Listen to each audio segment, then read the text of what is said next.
იმ დროს, როდესაც შეერთებული შტატები ახლო აღმოსავლეთში აწლეულების განმავლობაში უდიდეს სამხედრო ძალას აგროვებს, ირანელები სიფრთხილით ელიან ჟენევაში მიმდინარე კვირას დაგეგმილ მოლაპარაკებას, რომელიც შესაძლოა შეთანხმების მიღწევის უკანასკნელი შანსი იყოს.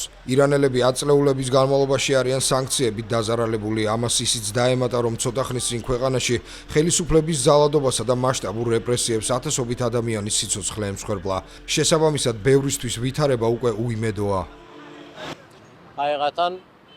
რეალურად მე შეთანხმების იმედი არ მაქვს. ირანი უარს ამბობს თავისი პოზიციებიდან უკან დაიხიოს, რადგან ასეთ თუ მოიქცევა ის ოფიციალურად უარს იტყვის თავის 40 წლიან იდეოლოგიაზე.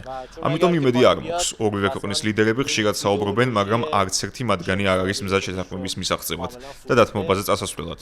ამიტომ ომის ალბათობა მაღალია.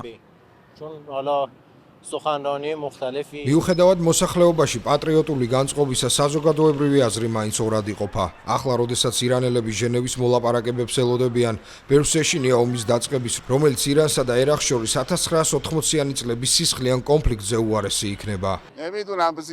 არ ვიცი, დიდად ოპტიმისტურად არ ვარ განწყობილი, რადგან ეს თანაბარი სიტუაცია არ არის. ერთი მხარე მოლაპარაკებებში დიდი ძალით შევიდა, მას დიდი აღჭურვილობა აქვს. მეორე მხრივ, ირანი სუსტ პოზიციაშია. ამერიკელები სრულ ბებას ითხოვენ, მაგრამ მე ვფიქრობ, რომ ეს შეუძლებელია. ყველა შეშფოთებულია ამერიკის მსგავს ქვეყანასთან ომის შედეგების გამო. ჩვენ 8 წლის განმავლობაში ვებრძოდით ერაყს, მაგრამ ეს ჩვენს დონეზე მყოფი ქვეყანა იყო, მაგრამ ამერიკასთან, ისრაელთან და ნატოსთან ომს ძალიან საშინელი და არაპროგნოზირებადი შედეგები მოჰყვება. ამიტომაც არის ხალხი შეშფოთებული, მაგრამ რა ვქნათ? ჩვენ არ შეგვიძლია ჩვენი ქვეყნის დატოვება. ჩვენ სხვა გზა არ გვაქვს, გარდა იმისა, რომ შევეგუოთ სიტუაციას. შეერთებული შტატების პრეზიდენტმა დონალდ ტრამპმა 20 თებერვალს განაცხადა, რომ ირანის წინააღმდეგ შესაძლოა იერიშები მიიტანოს.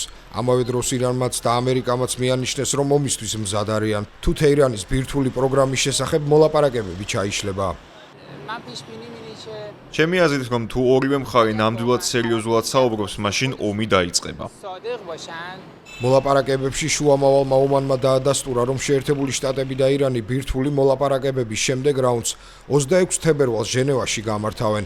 იმედი ჯერ კიდევ არის, რომ ამერიკის შეერთებული შტატების სამხედრო ძალების გაძლიერებისა და თეირანში განახლებული საპროტესტო აქციების მიუხედავად მოლაპარაკებებში გარკვეულ პროგრესს მიაღწევენ.